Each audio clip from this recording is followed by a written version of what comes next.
Okay, good afternoon and welcome everybody to yet another of our Inside Coach Masterclass conversations here with Beyond Pulse. Thank you for joining us yet again on this Monday afternoon, perhaps morning, perhaps evening, depending on where in the world you're joining us from. Thank you as always for being here and for choosing Beyond Pulse as your daily dose of education to kickstart the week. It is always very much appreciated. Today, me, Tom Shields, I have Mark Wilson alongside me, and we're delighted to welcome Mr. Rich Bucciarelli.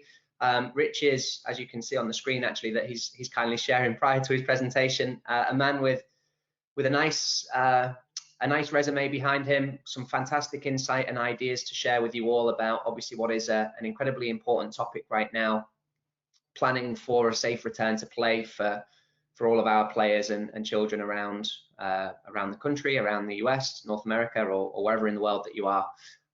So Rich is obviously somebody with a depth of both academic and applied experience, and his insights are going to be incredibly valuable for us all today. Rich is a sports science consultant here for us at Team Beyond Pulse as well. So a portion of this presentation will explain how you can use our product to support your successful monitoring of your players' loads, obviously making sure that we do our best to avoid any injuries. So Rich, thank you so much for joining us. If you could, bud, please provide a little bit of background and just a quick 2-minute insight into you and your career journey to this point, and then we'll obviously dive straight into the presentation. Great. Okay. Well, thank you guys for having me, and thank you everybody for listening. Brief, I guess, summary of who I am and what I do. I've been involved in the game of football, soccer for my entire life. I played in university and semi-professionally in Canada, and wasn't good enough to make any money. So I got into coaching and studied sports science, and also ended up going into business as well. So I do a few different things. I have a business called Soccer Fitness. We have a training center in Toronto, Canada, where I'm from. We do some unique training, science and evidence-based training, including with some very unique equipment. Among the equipment is the fastest treadmills in the world. So we do a lot of high-intensity training specific to soccer. And on the academic side of my career, I've actually used the treadmills and that kind of unique equipment and programming to conduct my own research. So I'm just in the process of finishing up my PhD, looking into different methods of training for speed and acceleration in soccer. And in addition to the business and the academic side, I'm also a coach and a coach educator. So I do work with Ontario Soccer and Canada Soccer, teaching different courses for coaches, some about fitness and sports science and some just about coaching as well. That's how I met Beyond Pulse, and I know I met Mark and Mark Andre and some of the guys when they came up to Ontario and to present to Ontario Soccer a couple of years ago. I loved, of course, what Beyond Pulse was doing. I loved the product. Being a sports scientist, it made sense to me, but more than that, I really saw something that they're doing, which I think is super valuable, which is to help to educate coaches, to help coaches to provide the best quality of service, which is coaching and training, the best quality that they can of coaching to their players, primarily to keep the players healthy and to keep them involved in the game and having a good time, and of course then to try to keep them fit and optimize their fitness as well. So I wanted to get involved, and I made sure that I could get involved, and here I am now. So I don't know if that's brief enough, but yeah. That's perfect, mate. Thank you so much, and obviously for the kind words, and again for being here. Rich, if I could just ask you to tip your laptop back a little bit. We've got your forehead. There we go. That's better. Okay, that's good. See the full thing. People listening, obviously this is going to be a presentation-based format for the first, I guess, half of the conversation. Obviously the chat function that's available at the top of your screen, please use it if you do have questions throughout this. As always, myself or Mark will interject if we think there's something important that we'd like Rich to elaborate on or to clarify for you guys where it might be a little less familiar. But please feel free to pop up with questions there, and then at the end of the presentation we'll obviously allow plentiful time for conversation and dialogue based on the content that will be shared. So Rich, it's over to you, my friend. Okay, all right, great. So the title of this presentation, of this webinar, is planning your return to play for the summer 2020. And of course, this year is not really very different than any other year for soccer players. There's nothing really unique or kind of extraordinary that happened this year. So don't know why return to play would be so important right now. But we'll go ahead and get going. And again, I'm being sarcastic, because there's been a big challenge for coaches and players this year, and me being in Canada, it's just starting return to play. Facilities are just starting to open up, and so I think the timing is good. I think it's fairly similar, in the United States and maybe in the UK and in Europe. So here's the overview for today. What we'll talk about. We'll start by just discussing this concept of training load and how to measure it. And there's different ways to do that, but we'll look at a few different ways and sort of how coaches can, once they understand this concept of what it is and how to measure it, then we'll get into part 2, which is about planning training load. And really, there's no way to plan a return to play that is safe and optimal for players' health without understanding training load. So they really do go together. Learn a little bit how to measure, learn a little bit how to plan, and then I'll finish up with just a couple of samples or examples for players and for coaches about what a return to play session might look like, and a little bit more than that about how to progress and to periodize sessions from one week to the next, to try to make sure that players, as they're coming back into this return to play mode from having not done much, and maybe they were doing some workouts and exercises in their basement or going for runs and things like that, but certainly it's a big transition to go from that to training and playing games with a team. So I'll show a sample session, but also how to progress it. So that's the plan today, and hopefully you do all get some good valuable information that you can take home and use with your players and teams and everywhere where you work now. So we'll start with measuring training load, but before we start, I'm just going to put a quote up here, and I'll read it to you first and just see what you think of it. So it says, "If you don't know where you're going, you'll wind up someplace else." And I'll just say, anybody, if they want to participate now through the chat, tell us who you think said this quote. We'll give you 30 seconds to try to guess. Mark or Tom, if you want to guess that one too.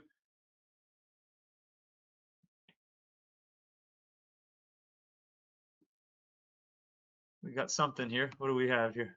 Johan Cruyff. That's a great guess, but no. I should give a hint. It's not a football person. Well, okay. We'll put it up. We'll put it up on the screen. It's Yogi Berra, and some of you from the United States, if you know who he was, so he was a baseball player, a very good one. Played with the best team of his day, the New York Yankees, in the 1950s and early 1960s. He was known for being a good player, of course, but also known for having a really great sense of humor. And I really love this quote because it's funny. But also, if you think about it, there's some real truth to it, especially as it pertains to planning training for athletes and soccer players. And so the way I would explain this, and maybe the relevance to what we're talking about, if you don't know where you're going, well, that means if you haven't planned your training. And this is a common challenge, I think, with coaches, and a lot of the coaches that I've worked with, and I'll say, at the youth amateur level, but even surprisingly enough, even in the national team level, even in the professional game where I've worked, sometimes the planning, there isn't as much attention or attention to detail, we'll say, that's put into planning as maybe there should be.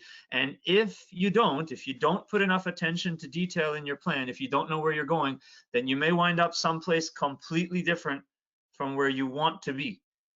And when we're talking about return to play, safe and healthy return to play, what that means is that despite the, the several months off that everybody has had, if we do a good job of planning return to play, then everybody comes back, they have fun, they enjoy themselves, they don't get hurt, they don't get sick, they don't get any of kind of symptoms of overtraining, or and their transition back into playing and training is kind of as seamless as possible.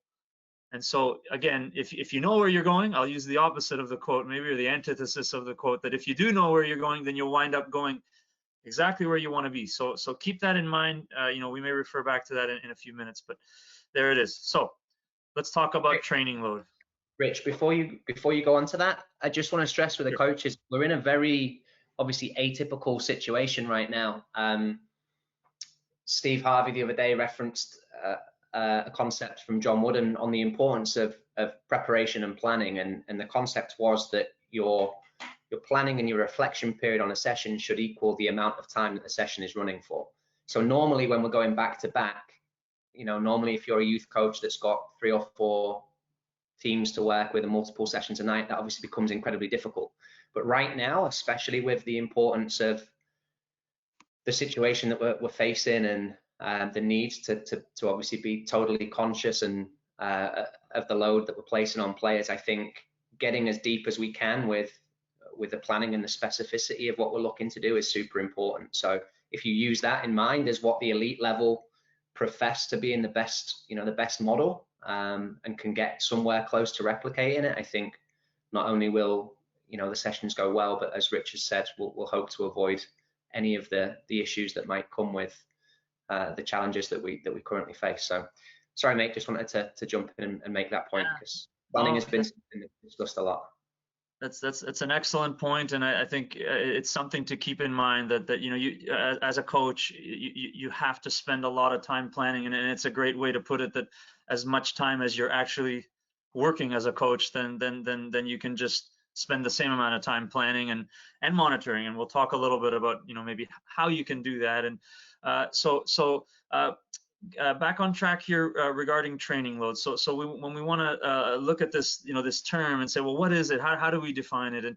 And all of it is based on stress that players experience from training. And so, this person here, I would say, this is obviously an old picture because the computer is from about 20 years ago, and look, he still has a phone, probably has a dial pad on it, but this person looks stressed, and maybe this is what some of us feel like in our daily lives. We don't necessarily want our players to come to training and feel like this, but keep in mind that without some type of stress in training, or some type of, let's say, challenge to the physical and physiological systems of the body, then players don't improve. So you have to kind of manage stress that players experience in training, not too high, not too low. And the only way to do that is to have a better understanding of the stress that they're experiencing. And when we, kind of relate this specifically to soccer and to coaching, well, the stress that players experience can be broken up into 2 subcategories. One is volume. We can call it external load, but really the simplest way to think about volume is literally the amount of time that you train. And Beyond Pulse has a great metric to measure this, which is called active participation. Literally, it gives you the amount of time in a training session or game that players were active or moving versus static or standing. So that's volume. And the second is intensity. And intensity, you can think of it as internal load, and maybe the way I would explain that a bit better is to think of intensity is the way that the body actually physiologically responds to whatever it is that it's doing. So you're active in a training session, you're running around, there's whatever's happening, small-sided games, technical work, maybe a full game, maybe some some flexibility or strength exercises or whatever it is. How do you respond to that? And there are ways, we'll get into in a little bit with technology or without, that you can measure training intensity. And again, going back to Beyond Pulse has a great way to do it, which is by measuring heart rate.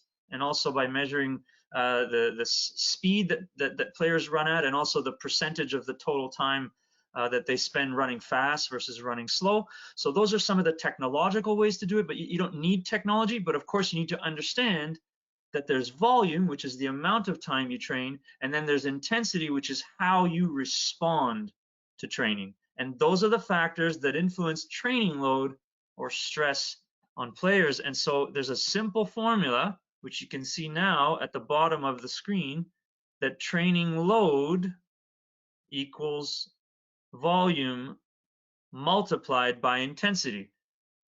So no matter how it's calculated, and Beyond Pulse has this metric called player load with an algorithm that takes these factors into consideration and comes up with a number. And again, there are ways without technology to do it, but that's the idea, that training load is the volume or time that's being played multiplied by the intensity or the physical response of the players. So now that we understand it, we can talk again about some of the different options available to coaches. And one of those options is to use technology like Beyond Pulse, which is a great product, but Beyond Pulse, okay, can be more accurate in terms of measuring training load because it's using, it's using technology. It's using a sensor to measure heart rate, and it's using an accelerometer and gyroscope in order to measure the movements and running and speeds that players do. So it can be done with technology, but it also can be done technology free. And this is just a simple way to measure training load for coaches, which is by calculating or taking a stopwatch or writing it down, whatever, but calculating the training time, the amount of time in a session that players were moving. And keep in mind, if it's a training session that's 90 minutes, it's highly unlikely that players were moving during the entire 90 minutes. And maybe I would ask Tom or Mark, when you look at typical active participation numbers, what do you usually see percentage wise in a training session? Anything from 40% up to, I'll reference one of Tom Shield's sessions, anywhere up to 88, 89%. Yeah, great. So the coaches that are a little more tuned into the benefits of players staying active and minimizing the time that they spend talking and coaching and all that, then they can get, of course, active participation or the amount of time that you're active, playing time, up to in the 80-90%, but sometimes it isn't, and sometimes maybe you don't even want it to be that high because you're trying to teach teach tactics or work on set plays or whatever it is. But in any case, playing time being calculated and multiplying it by this thing called RPE, that's just an acronym for rating of perceived exertion. Rating of perceived exertion means that you ask players to give you their perception of their physical exertion, their perception of the intensity that they trained at. And usually it's quantified with some type of a number, maybe from 0 to 10 or 6 to 20 or whatever it is. And the reality is that if you take that number, that RPE number that players can give you, and you multiply that by the amount of time in minutes that they train, then you can get a technology-free way to measure training load. So there's technology free, but in any case, you have to measure it, because if you don't measure it, then we go back to what Yogi Berra said, which is if you don't know where you're going, you wind up someplace else. So it's really, really important to measure it, and everything that you do, including planning, will be built off of that. So that's training load in terms of measuring it. And now we're going to get into part 2, which is how to plan training load. Okay, and we'll progress, but first I have to, I do this a lot in presentations and coaching courses that I teach, which is to try to use a famous quote to tie things together. So I've got another one here for you before we talk about planning, which is that no plan survives contact with the enemy. And I'll throw it up to the chat for 1 minute if anybody would like to try to guess who said that one. And again, it's not a football person. Any more clues? Okay, well, it's not a sports person. Oh, here we have some people in the chat here. Mike Tyson. Wow. Helmet. Oh, okay. JF is on the right track here. You know what? I hope you guys didn't just Google this. It wasn't Abraham Lincoln. That's brilliant, but no. Okay, so I have to give it to, I don't know who JF is, but he's got the first name of this person, and I'll go ahead and put him on the screen now. That's Helmut von Moltke. So this was a general, a German general from World War I. If you Google this quote, because it's a brilliant quote, right? But if you Google it, you'll see everyone from Churchill, Patton, lots of different military people. You'll see coaches, like famous coaches in John Wooden and other coaches. But what I found was that this is the earliest or the oldest, let's say, version of this quote, because this guy was a general in World War I. So he probably said it in like 1915 or something. So I'm attributing it to him. In any case, yes. Rich, can I say, the reason I put Mike Tyson in there is because I love his quote of, everybody's got a plan until they get punched in the face. Punched in the face, yeah. Same thing. That's right. Yes. Okay. And of course, you know, we're talking about planning football training. So we're not talking, you know, hopefully no one gets punched in the face. And of course, it's not a war. So nobody is putting their life on the line here. But in this context, right, enemies, when you're planning training, are not really, okay, because we're not talking about war. We're not talking even about a game where the enemy, you know, the enemy is the opponent. You know, you're not trying to kill the opponent, but you're trying to beat them. In training, in planning training, your enemy is not your opponent. Your enemy can be any number of things that may affect your plan. Maybe it's weather. Maybe it's the fact that you thought you were going to have 16 fit players, but you know, only 13 showed up. 3 of them had an injury, or maybe, you know, a few of them had a summer vacation or something else, and you know, that throws your plan off. Maybe, you know, there's something wrong with the pitch and you can't train on half of it. You can only train on the other half.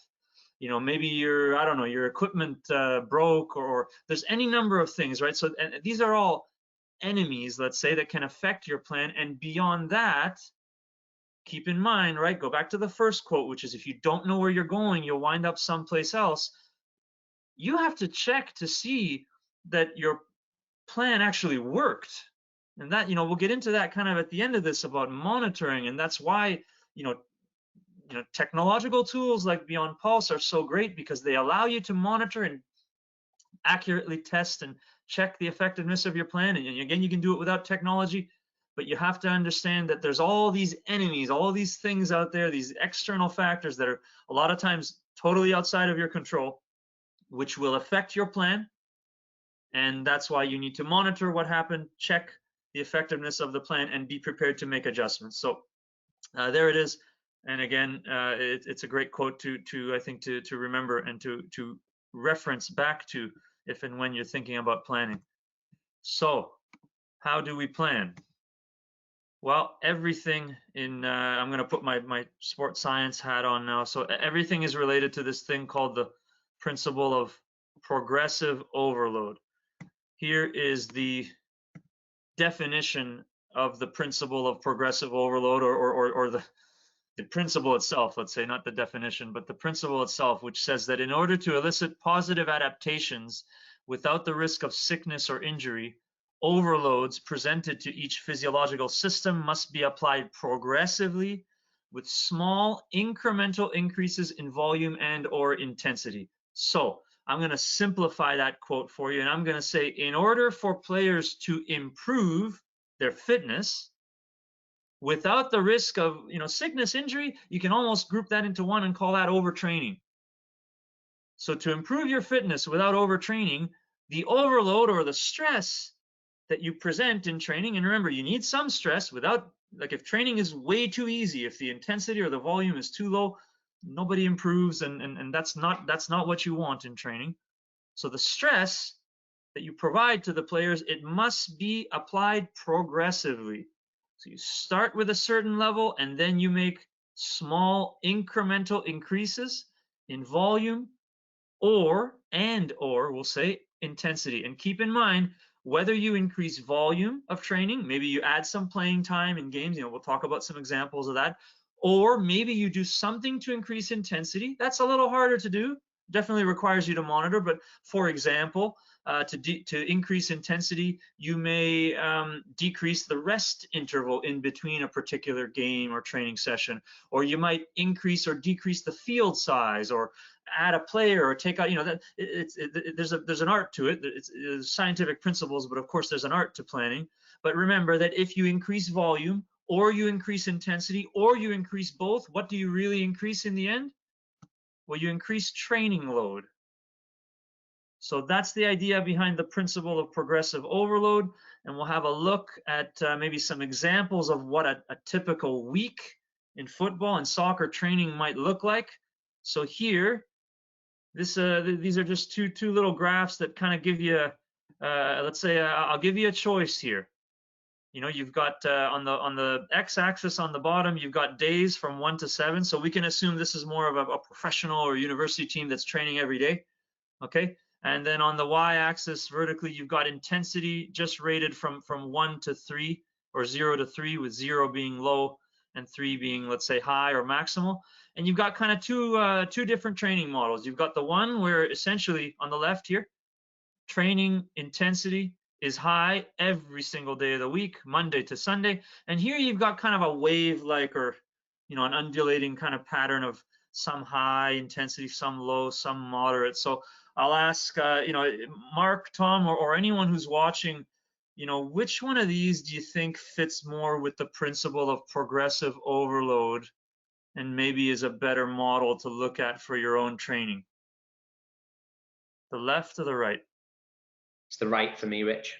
Yeah. Okay. I agree with you. Okay, and I'll give you a check mark there, Tom. So maybe can you just elaborate? Why do you think so? Well, on the left-hand side, there is no change in training intensity at all, right? There's no reduction, there's no increase. It's probably highly overloaded in a continuous period of time, which is going to obviously, while there'll be adaptation, it will be truly overloading. It won't be managing and tweaking it. Obviously, we know that you've got to allow for that period of adaptation to take place, which will come through rest days. So obviously the graph on the right hand side is a better reflection of the type of periodized plan that would allow for that to happen. Yeah, that's exactly right. And the key with all of this, with planning training, is that, and this is an example with 7 days a week. And, I'm sure most of the coaches in the youth, amateur environment, you don't train 7 days a week. Maybe you train 2 or 3 or 4. So, but you can still do this within your own model. That the key to actually getting, a system, whether it's the aerobic system or your speed or strength or whatever it is, to getting an adaptation, to getting it to improve, is to allow for rest or recovery. And that's what you have on the right. So you've got, maybe we could even assume that, day 1 here was a game. Maybe it was Sunday, it was a match, right? And then on day 2 and day 3, both of those days, the intensity, maybe they still train, but they did some recovery work, they did something lower. And that's where some of the recovery actually happens. And then if you've done it well, then there's some adaptations that happen. You get fitter, you get stronger. And it's, it's balanced. So there are some high intensity days, some days where the stress is higher. And of course it needs to be in order to improve, but there's also some days that are lower. So that's good. That's a good week. But keep in mind, we're talking about planning here, and we don't just plan 1 week at a time, or we shouldn't anyway. Really, we need to think about, in planning, we need to think about also what it looks like from 1 week to the next. So I'm just going to give you, and I'll say again, I think I said this initially, but this is an art, not a science. There are scientific principles that go into planning and periodization, but there isn't one correct way to do it and one incorrect way to do it. Now, the graph we saw on the left before, that's definitely incorrect, because that's high intensity all the time. You're probably going to get overtraining if you do that. But in terms of, planning out your high and low and recovery and everything, and going week by week, there isn't one specific way to do it, but this is a good kind of traditional model. And without getting into all the specifics, all I'm going to call your attention to is, if you look at from week 1 to week 2, and then again from week 2 to week 3, and I'll ask again, maybe Mark or Tom, if you want to jump in, or anybody else, just feel free to share, what's happening to the training load from week 1 to week 2, and then again from week 2 to week 3. What's happening? Is it increasing or decreasing, or staying the same? Gradually increasing. Yeah. It's increasing, right? increasing, yeah, before you have Yeah. your rest in week 4 or Yeah. recovery type sessions. I can see a day off in week 4 as well, but yeah. Yeah, so and this is a real traditional, almost classic periodization model, right? Okay, so yeah, and I see here, you know, Oscar's got week 3 has many high intensity days. Okay, so the idea is that if you look at, you know, from week 1 to week 2, well, in week 2 you've got 2 high intensity days, and in week 1 you have only 1, and then in week 3 you've got 3. So again, I'll caution everybody, this does not mean that, you know, Richard or Mark or anybody is saying go and plan your training and make sure that in the 3rd week you have 3 high intensity days. And no, there's an art to this. It's not a science necessarily, but what you can clearly see is that the overall training load or the stress experienced by players from week 1 to week 2, well, week 2 is a little higher, and from week 2 to week 3, well, week 3 is a little higher as well. And then you have, again, this classic model that after 3 weeks, you have a deloaded week or a kind of a recovery week almost. And yeah, you know, Mark is right. There's a day off, you know, and then there's also, you know, there's low and only low and moderate intensity days in that week. So that's a good model. Or yeah, Oscar is saying tapering. Absolutely, that's another word for that. You can call it tapering of training load. That's a nice model. And then potentially from there in week 5, you could almost replicate week 2. And then you could build up even a little higher, maybe for week 6 and 7. And you know, again, it's an art, not a science, but the basic idea is that first, of course, you need to learn how to monitor and measure training load, and then you need to plan it out this way. And if you do a good job of this, then you get improvements or adaptations in players' fitness without sickness and injury. So that's, again, it's brief, but that's kind of the idea. And I'll kind of summarize this in a nutshell for you, that when planning, you need to aim for increases in training load. I'm going to attach a number to that, which is 5 to 10% each week. If you make a jump in training load that's greater than 10% from one week to the next, then you're increasing the likelihood that players are going to get hurt or get sick. It's not guaranteed. And this is, you know, I've been through, you know, in university, and I've seen, again, you know, I go back to, you know, some of the higher levels that I've worked at, that sometimes coaches don't get this. You know, they take you into a preseason, maybe players have been on vacation, or now is a good example of that, because people have been off for a long time, and maybe they've been doing some work, but they certainly haven't been playing the game, and you just throw them into a very high training load right away. And what happens when you do that? Well, you increase the likelihood that people will get hurt or get sick. So you increase the likelihood of overtraining.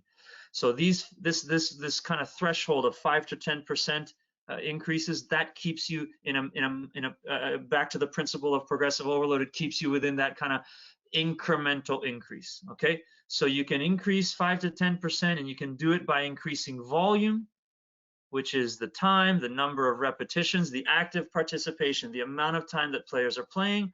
And you can also do this by increasing intensity. I kind of gave a few examples. You can change field size. It's tricky though, because you might think that, you know, by definition, making a field bigger makes the training more intense, and it might be the case.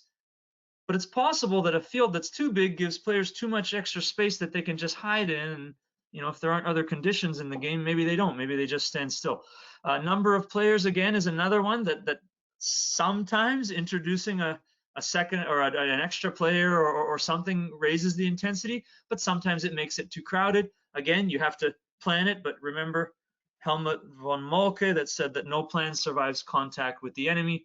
You have to see how it actually affected your players. Don't just think that because you threw an extra player in that the game was more intense. Check it and monitor it. And again, there's lots of ways to do it, because it's an art, not a science. And we'll say just a kind of a caveat to this, that keep in mind that no matter what, when you increase volume, you will for sure have a greater effect on training load than when you increase intensity. So my challenge, you know, when I teach these courses, and I'll challenge, you know, the coaches that are here, is see if you can find ways to increase intensity rather than just adding more training time, rather than just saying, well, we're going to play for another 30 minutes, or we're going to play for another, whatever it is, 20 minutes or an hour. There's nothing wrong with that necessarily, but when you do start increasing volume, that's when, you know, a training load goes way up. When you make small increases in intensity, sometimes you can kind of play with it a bit more and stay within that 5 to 10% range. But either one is fine. Rich, So, can I Can I jump in and just, there's a really interesting question from Caesar Inc on here. Good question as well. And he says, what about evaluations to determine the proper load according to the average results? Now, and this is just my perspective for you, Rich, and for Caesar. When I think, and I read a very interesting book called The End of Average, and I'm second time through it at the moment. And when I think about the art and science of developing training models and training plans for players, there's a lot of focus on the individual right now, because even when you decide to build out an average for whatever it is you're doing, there are variables. Yeah. So I'll give a simple example. You can measure height because it's taller or shorter. If you're measuring size, it's multidimensional. So that's why I have a little bit of an issue with building out averages for teams when each individual will have some kind of variable that doesn't fit the average. So I don't know whether that answers Caesar's question, or you'd like to elaborate on that and share your thoughts. It's just my perspective based on a little bit of research and a really interesting book I read a few months back that was recommended to me actually by a sports scientist. Yeah, it's a great point, and I would say so because the question specifically evaluations to determine the proper load according to average results, and so Tom is speaking specifically about individualizing, let's say, your planning, and that absolutely, if you have the time and the means to do that, definitely makes sense. And so one of the ways that it's really, I would say, an effective way to do that is to think of whether you're using technology, Beyond Pulse or other, heart rate monitors, accelerometers, GPS, etc., or you're using the tech-free way, either one gives you each player's individual physiological response to training. So you get the group averages, but you also get the individual responses. So potentially what you can do is you can plan based on an average, but once you monitor, and this is kind of the last step in all this, is talking about the importance of monitoring every day. And it's why did I love Beyond Pulse so much, was because it's something that is available to first time in the market, that it's available to anyone and everyone that wants to use it, that allows them to check what's happening every single day. So if you have an average physiological response, average heart rate, average, whatever it is, but you have 3 or 4 or 5 outliers that are significantly different from the average, then the way you plan has to be a little bit different moving forward for those players than the other ones. So, and going back to this concept of evaluations, well, the best way then to do an evaluation is to do a fitness test. And potentially, again, when you do a fitness test, and maybe it's a yo-yo test, something like that, a measure of aerobic fitness, then all of a sudden now you have an average for the team, but you have some outliers. You have some players that are significantly below average. And potentially those players, they're not as fit. They might need a higher training load than everyone else. They might need to have some more volume.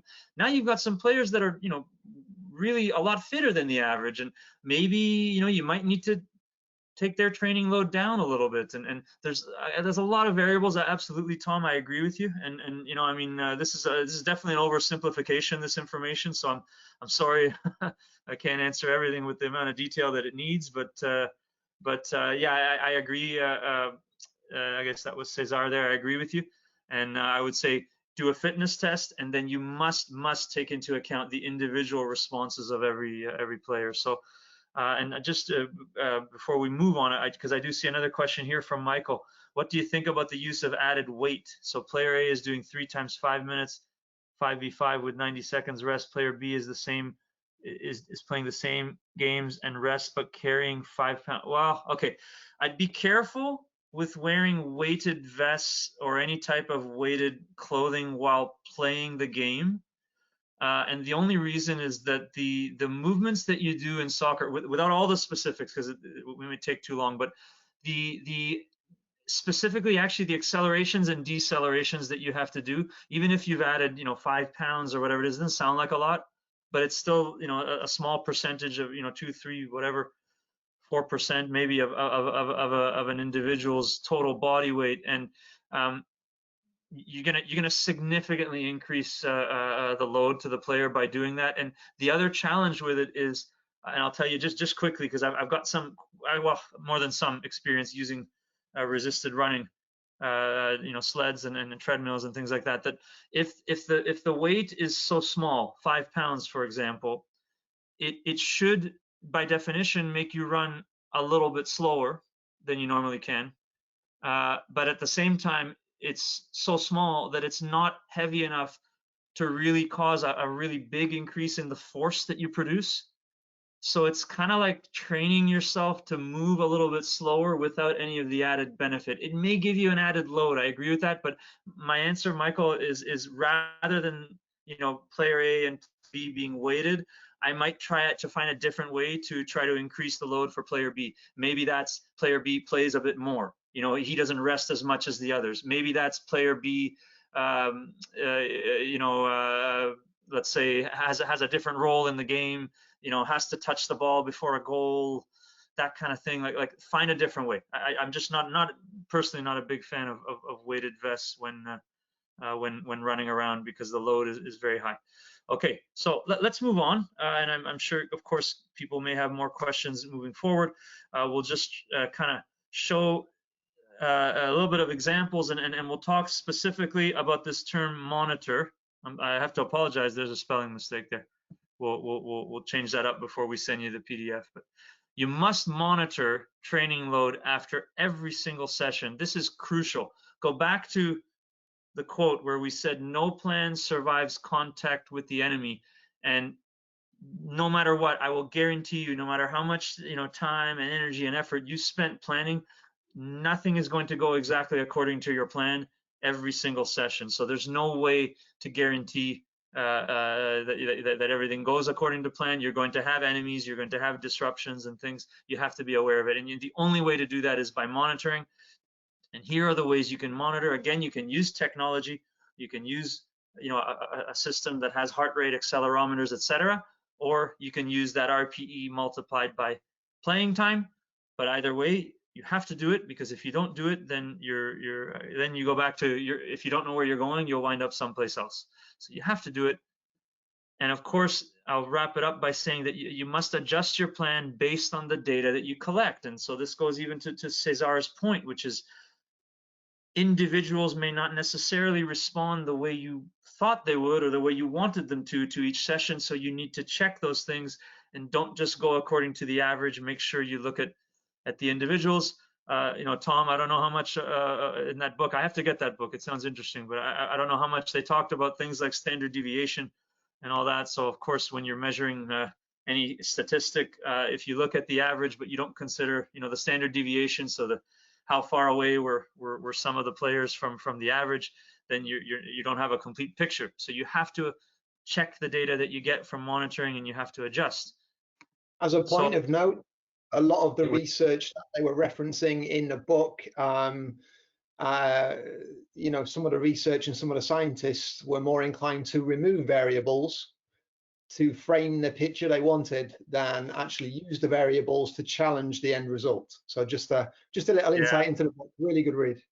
Yeah, well, it's in the eye of the beholder, right? It's like once as a scientist, if you're trying to tell a story, sometimes you do whatever you can to tell that story.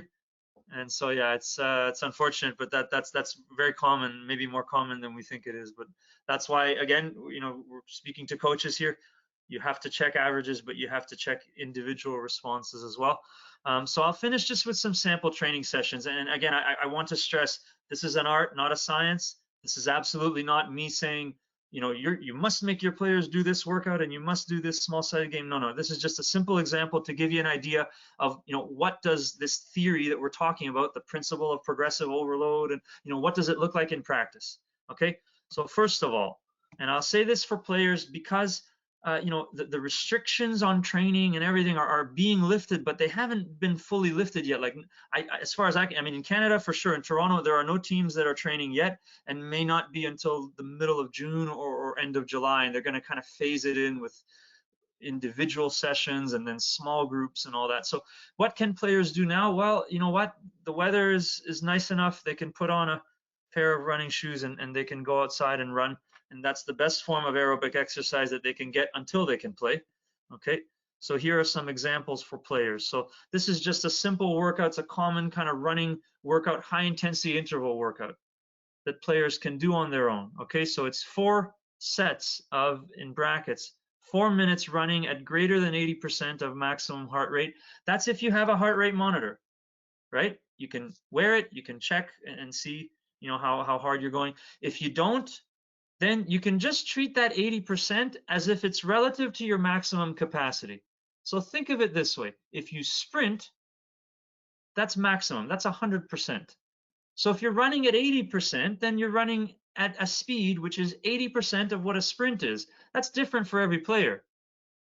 Some of the really fit players, maybe they can run, I don't know, 4 minutes, they can run a 1.3 kilometers or something if they're really fit, you know, maybe even more. An unfit player might only get through 800 meters or something. So it depends. But the idea is that you run for 4 minutes at this high intensity, and then you run for 4 minutes at less than 60%. So that's slower. So you're still running, but it's slower, it's more recovery. And you alternate between 4 minutes high intensity, 4 minutes low. It's kind of a classic interval workout, very useful for soccer if you can't get onto the field, which is now. Okay, now how do we progress that specific workout in week 2? Remember, we want small incremental increases in volume or intensity. So here's what we've done. Well, instead of 4 minutes of low intensity, in week 2, we've taken it down to 3.5. And you might look at that and say, wow, we've decreased volume, haven't we? Because now instead of running, you know, for 4 minutes plus 4 minutes, we're running for only 4 plus 3.5. But actually what we've done by decreasing the rest is we've raised the intensity, because really that 4 minutes at 60%, that was a low intent, that was a rest interval. So if we cut out some of the rest, that means you're getting back to the high intensity interval quicker than you did before. So that should lead to a greater physiological response, should make it more intense. If players had to rate their perceived exertion of this workout versus week 1, they'd probably rate this one higher because of the lower time spent at the low intensity. And again, remember our model, right? Our model had week 1 a certain load, week 2 a higher load, and then week 3 a higher load again. So we've done it again, and we've done it the same way by decreasing the rest interval again. This would make a pretty significant difference from week 1 or week 2. If we go back to week 1, we've actually cut down the rest by 25%. So maybe just by looking at it, it doesn't sound like a lot to say, well, you're resting for 4 minutes and now you're only resting for 3. It doesn't sound like a lot, but believe me, when we're talking about running at these intensities, it does. It makes a huge difference. And this would certainly cause a higher intensity. So you've got week 1, week 2 a little higher, week 3 a little higher, and then remember week 4, you know, I just put it up there in green. So it just kind of shows you that in week 4, we've just said, well, we're going to go back to that 4 and 4, and we're also going to say you're just going to go at 70%. So you're going to go a lot lower than you did before. So what that does is that, you know, that should anyway significantly decrease the intensity and decrease the training load. So this is, again, it's just a sample, an example of what progressive overload might look like for players right now doing a running workout on their own, which, you know, they certainly can do. They don't need to wait for, you know, for the club or the city or whatever it is that owns the facilities and, you know, to let you back onto the pitch. So that's an example for players. And, you know, I'll just speak briefly now for coaches. Okay, so this is now an example of a training session that you can do with your team. And again, I'll stress that it's an art, not a science. This is certainly not me telling you you have to do this training session the way it looks. It's just an example. Here's week 1. You've got a warm up with FIFA 11 Plus. Is a great injury prevention program. You know, to help players, especially now, it would be really useful to do before every training and game. And after that warm up, then they're going to play a small-sided game, which is 4 sets of 5 versus 5 on a 30 by 40 field for 6 minutes with 2 minutes of rest, and then an 11v11 for 2 sets of 10 minutes with 5 minutes rest. So that's just what a training session might look like. Of course, in the game or in the full game or the small game, you might stop to coach and whatever it is, but that's just a, you know, a template for a simple training session in week 1. Now, how do we progress? How do we progressively overload and progressively increase training load? Here's week 2, the same warm-up, Now, instead of playing for 6 minutes, we've added volume. We're playing for 7 minutes. So that should, again, make the overall load experienced by the players higher, because they're getting 7 minutes, right? And it's 4 sets. So it's an increase of 1 minute per set times 4. It's 4 extra minutes of playing. So it's 4 extra minutes of volume. The rest period stays the same. And here with the 11v11 game, well, now instead of resting 5 minutes, they're resting only 4. So they play the same amount of time. So what we've done is we've kind of manipulated volume here. We've added volume. And then with the 11v11 game, we've actually manipulated intensity by, again, decreasing rest, same way we did with the running workout. Week 3, okay, again, the same training. You don't have to do it this way. It's just an example.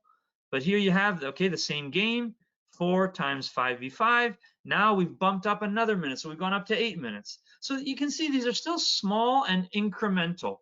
I'm not going from playing 6 minutes to playing for 15 minutes, because that wouldn't be incremental. That would be too high of an increase in load. But we've gone up to 8 minutes with the same 2-minute rest period.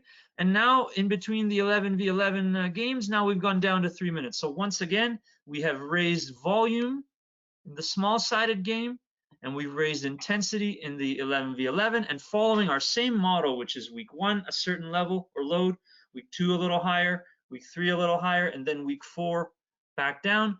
Finally, we go back to week 4, and we can see the same warm-up.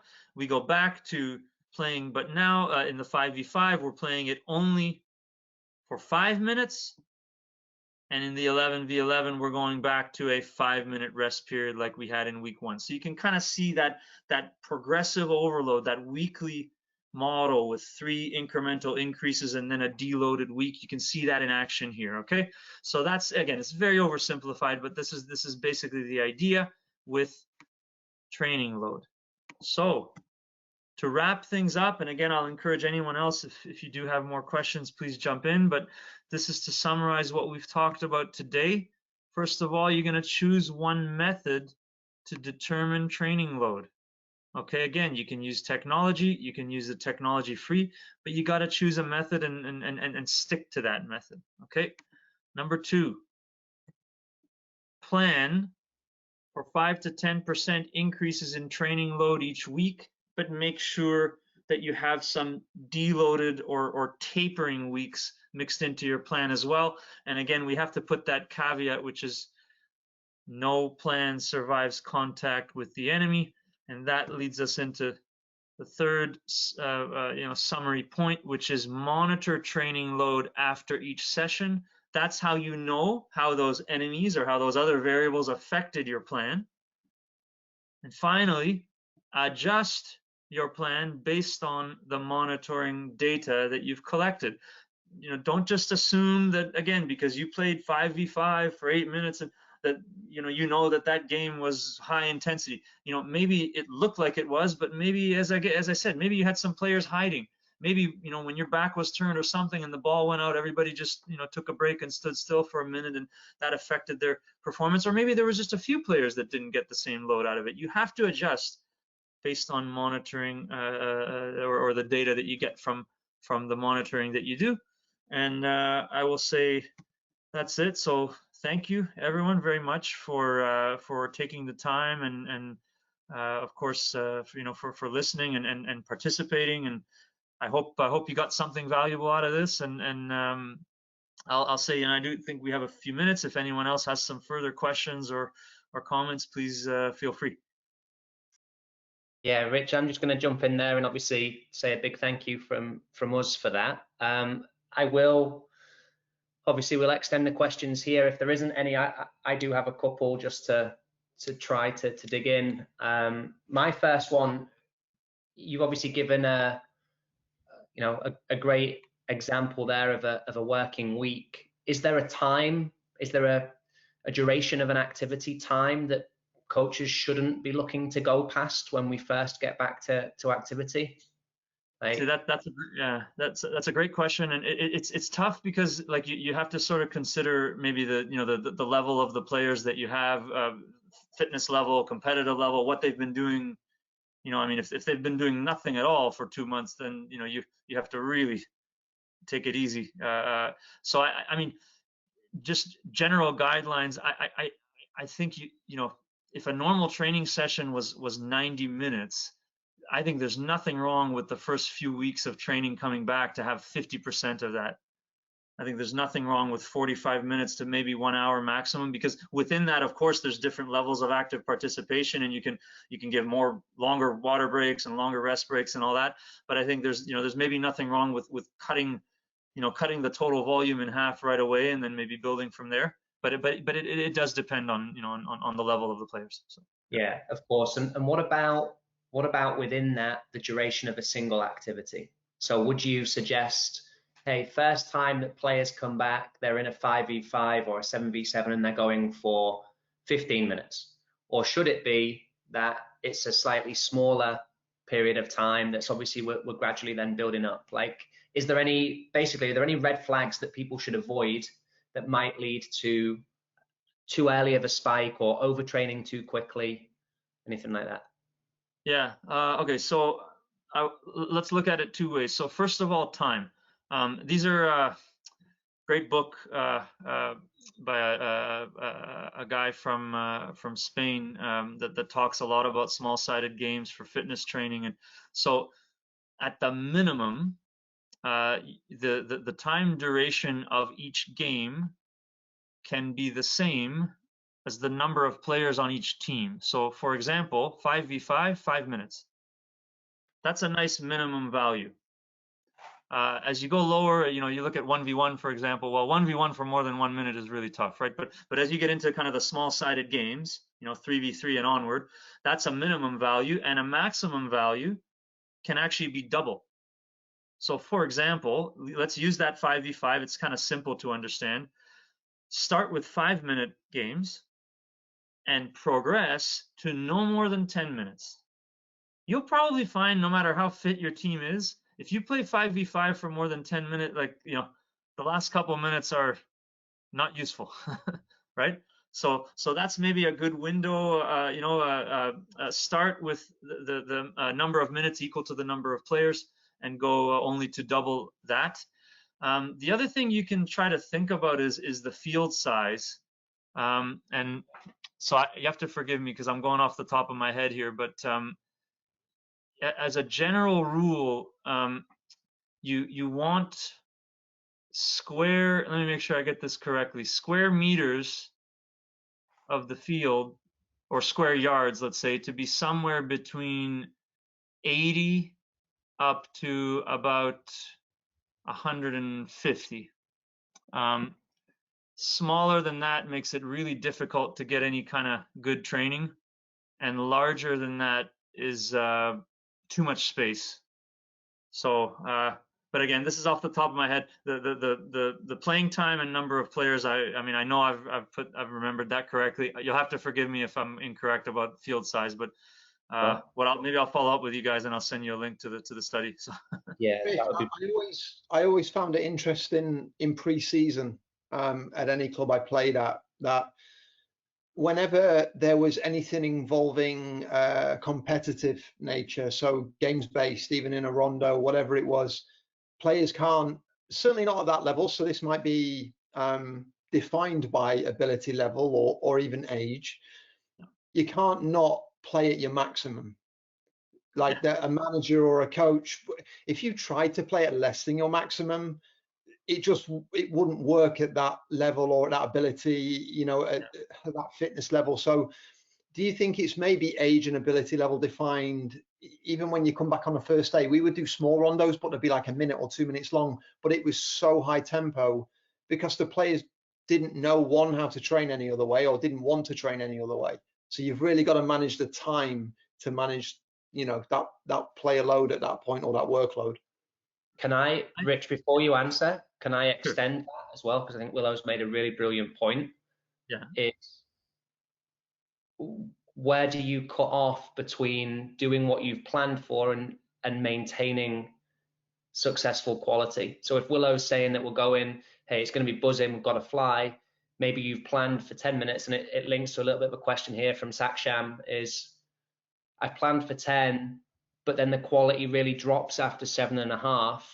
Do I keep going, or do I maintain quality of practice and stop versus just going for the duration? So yeah, to answer that question, for sure, quality should be the first priority. I agree with you, Mark. I mean, in the end, the higher level the higher the level that you work at or play in, I mean, the more basically the more motivated the players are, and the better, the better work ethic, really, like, in a professional environment. Yeah, you're absolutely right. I mean, even if you played for 1 minute versus 2 minutes versus 10 minutes, you wouldn't expect to see a drop off until the players were actually fatigued, versus possibly in the youth game or whatever. Again, players hide, players don't always push themselves, and so I think I would go for quality, and that's also why monitoring is so important. Because you can assume that a 4 versus 4 game, or that a certain amount of time is perfect, because that's what it says in the scientific literature, or it says you got to play for 3 minutes, and but maybe your particular group is really fit and they can go for 4 minutes, and the only way you know that is by monitoring. So quality, you have to go for quality, and you figure out whether there was quality based on monitoring. Yeah. I don't know the research to this, but obviously 100% on day 1 of preseason looks different to 100% on day 15 of preseason. Yeah. So I think, and to Saksham's point here in the question, I think it's okay to go 100% of whatever your fitness level is at that point, as long as it's monitored, as you say, and it's measured, and there's a duty of care or a safety for the player. So as Tom alluded to, 100% on day 1 might be 6.5 minutes, but you plan for 10, cut it at 6.5 minutes. That is your 100% for that day. And on day 15, it might be double that, because you've gradually increased the time. That makes sense. Yeah, it makes sense. And this is what I would say is that I think we always have to think of the intensity at which you train in each game or exercise versus the overall or average intensity of the session. And collecting heart rate is such a great thing for that reason, because if you've planned out your work to rest ratios and all that well, then the average heart rate might stay at whatever, at 170 beats a minute. But every single game, you would have had players, again, if they're motivated and whatever, then so in the exercise they're working as hard as they can, but the overall intensity of the session was an average heart rate of 70%.